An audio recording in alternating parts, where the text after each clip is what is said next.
안녕하세요. 30년차 식품 MD, 6년차 오일장로 김지정입니다. 반갑습니다. 당일치기로 해갖고 부산 충무시장을 다녀왔고요. 부산 충무시장은 부산 사람들한테 사랑을 받는 시장 중에 하나이고, 저렴한 수산물과 신선한 채소를 살 수 있는 시장 중에 하나입니다. 새벽 시장이 대부분 육지에 있는 시장들은 농산물 위주라고 하면은 해안가 시장은 수산물 위주고 되게 저렴하고 신선한 거가 장점이죠. 그래서 목포 같은 경우에도 청호동 새벽 시장이 되게 좋고요. 거기 같은 경우 진짜 짱인데 그거 생각하고 여기 충무시장을 다녀왔습니다. 그러나 목포만큼 재미지지는 않았습니다. 그래도 부산이니까는 한번 구경 한번 떠나볼까요? 시작하겠습니다. 충무시장은 지하철역 자갈치역이나 남포시장에서 내려도 됩니다. 아무튼 여기가 충무시장 새벽시장의 메인이고요. 큰 아치가 서 있습니다. 그래서 시작은 여기 같은 경우에는 채소전이 주로이고요. 보통 이 식당용 관련된 상품을 많이 판매를 하고 있습니다. 채소 관련된 것들이 대부분 박스 위주로 되어 있고요. 이렇게 리어카로 해갖고 배달이나 아니면 오토바이 같은 경우에도 지금 자주 왔다 갔다 하기 때문에 다니시면서 잠깐 주변을 좀 살펴볼 필요가 있습니다. 아무튼 여기가 새벽 시장의 메인이고, 여기 같은 경우에 콩나물 파는 경우가 되게 많더라고요. 왜 많을까 생각을 해보니까는 부산의 이 해장국 문화, 그러니까 볶국이라든지 아니면 대구탕이라든지 이런 것들에 콩나물이 필수로 들어가기 때문에 이 콩나물에 관련된 수요가 많지 않을까 생각을 해봤습니다. 아무튼 그렇지 않을까요? 수요가 있으니까는 판매하는 곳이 많이 있겠죠. 아무튼 이렇게 골목이 양쪽으로 되어 있는데 이쪽은 미역이라든지 이런 것들 채소 도매상들이 몰려 있고요. 요 반대 골목이 또 뭐가 있냐면은 김해 골목이라고 해갖고 김해에서 생산된 농산물을 직송하던 상인들이 모여있던 골목이라서 특별히 이제 김해 골목이라고 하더라고요. 그래서 따로 이렇게 아케이드 형태로 해서 되어 있습니다. 여기 같은 경우에는 반찬서부터 해갖고 여러 가지가 몰려 있고, 요 입구에 보면은 여러 가지 해산물, 그러니까는 해초류들이 있는데요. 특히 물미역 같은 경우는 12월 달부터 나오기 시작하기 때문에 제철이 시작되는 거고, 물미역 관련된 파는 곳이 제법 있더라고요. 그 다음에 물김, 매생이, 파래 이런 것도 있는데, 물김 같은 경우에는 지금부터 드시기 딱 좋죠. 새콤새콤하게 무쳐 먹거나 아니면은 굴하고 해갖고 김국을 끓이면은 되게 맛있어요. 김국이 생각 외로 맛있거든요. 김국 한번 끓여보시기 바랍니다. 살만한 게 저거 괜찮더라고요. 그래서 여기 같은 경우 반찬서부터 해갖고 채소 이런 것들이 모여 있습니다. 그러니까 길게 한 100m 정도? 그래서 김해 골목이 형성되어 있습니다. 새벽 시장에서 바로 옆이 이제 해안가 시장이라고 해갖고 둘이 똑같아요. 근데 여기 같은 경우에는 해안가 쪽에 있어갖고 수산물 관련된 것들이 주로 있습니다. 그래서 주로 갈치, 고등어, 우리가 일상적으로 먹는 생선들이 있기도 하고요. 그 다음에 여기 침조기 같은 경우에는 이건 국내산이 아닙니다. 저기 아프리카에서 온 석태라는 종류의 생선이고요. 민어과의 생선인데 석태라고 하는 건데 석태를 안 부르고 그냥 일반적으로 그냥 침조기, 민어조기 이런 형태로 부르고 있습니다. 근데 주로 많은 게 이제 나막스, 은대구라 불리는 붉은 맥이고요. 요거 구워 먹으면 되게 맛있습니다. 그 다음에 탕으로 끓여도 괜찮고요. 조림해도 괜찮습니다. 그래서 겨울철에 주로 많이 나오는 생선이고요.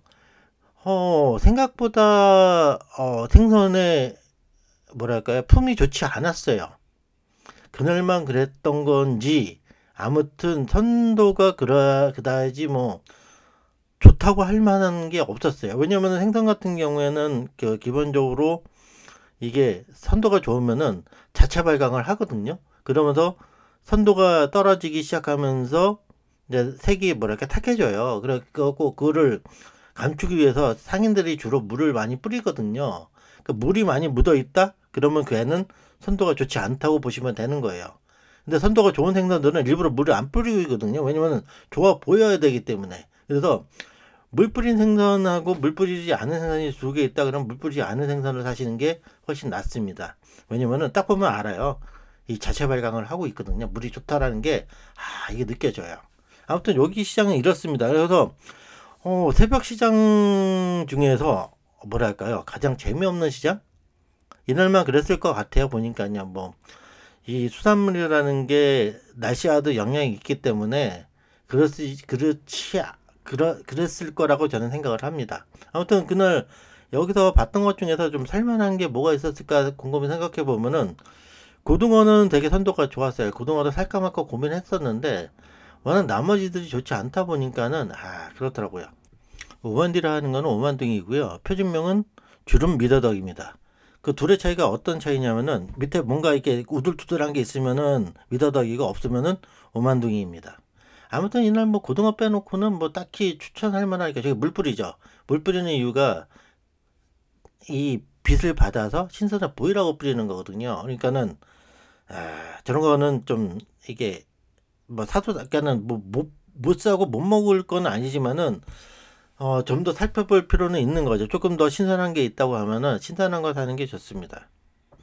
해안가 시장에서 자갈치 시장으로 가다 보면은 바로 그 수구레 골목 그 국밥 하는 식당들이 몰려 있고요. 그 바로 옆이 뭐 곱창, 그 다음에 꼼장어 파는 식당이 이어져 있습니다. 그러고 나서 바로 이제 자갈치 시장이 되겠죠.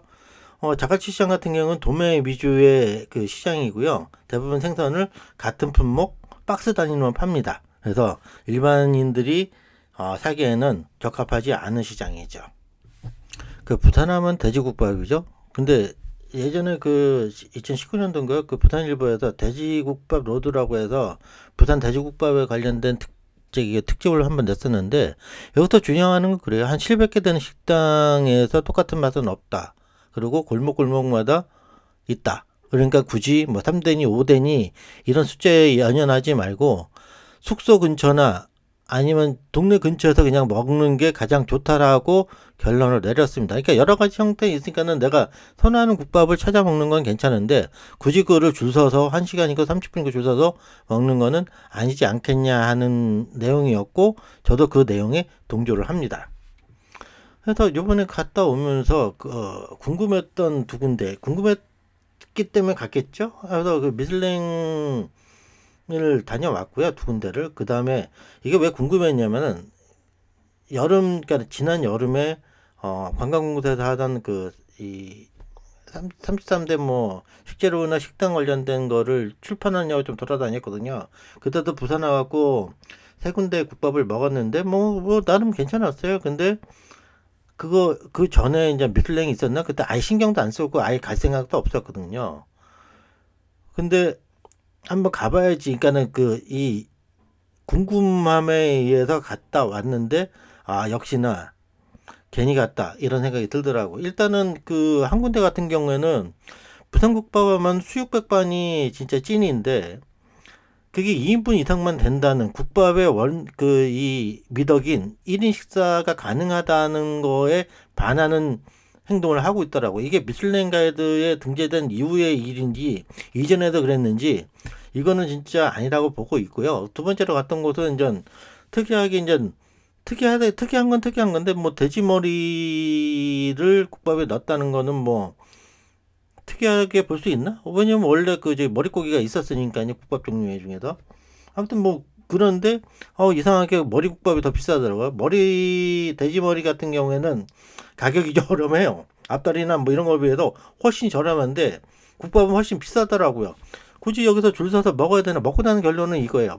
굳이 먹어야 되나? 이런 생각이 들더라고. 왜냐면은 그냥 똑같았어요. 어디서 먹는 뭐 이게 국밥이지 이게 특별하다 이런 건 없더라고요. 아무튼 부산 여행을 자주 가시지만은 딱히 국밥을 어디서 먹어라, 이게 뭐 3대 국밥이니 4대 국밥이니 이거는 개인의 입맛의 차이고, 그냥 숙소 주변에 편하게 드시면은 좋지 않을까 싶습니다. 그러니까 저도 한 20년 동안 그러니까 20년 됐죠? 출장 다니면서 뭐 국밥 먹긴 먹었는데 어디가 좋다 나쁘다가 딱히 없더라고요. 그냥 편하게 한 그릇 뚝딱 할 수 있는 게 국밥이기 때문에 여기서 어떤 의미를 찾거나 그런 거는 아니라고 봅니다. 특히 이제 미슐랭 같은 경우에는 허술하고 하기에는 뭐 그렇고, 진짜로 미슐랭에 이 등재시키기 위해서 그 수많은 사람들이 수많은 700군데가 되는 식당을 다 돌아다니면서 아 여기가 좋다 저기가 좋다 이걸 선정했는지가 진짜 궁금하더라고요.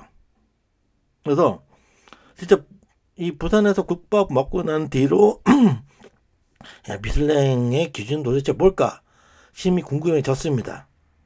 진짜로 뭘까요? 미슐랭에 등재되는 기준이요. 아무튼 부산 여행은 여기까지고요. 다시 한번 말씀드리지만 부산 가서 국밥 먹으려고 시간 투자하지 않았으면 합니다. 왜냐면은 여행지 시간은 그 어떤 시간보다 소중하기 때문입니다. 아무튼 시장 얘기는 여기까지, 부산의 새벽 시장 얘기는 여기까지고요. 다음에 또 다른 시장으로 인사드리도록 하겠습니다. 감사합니다.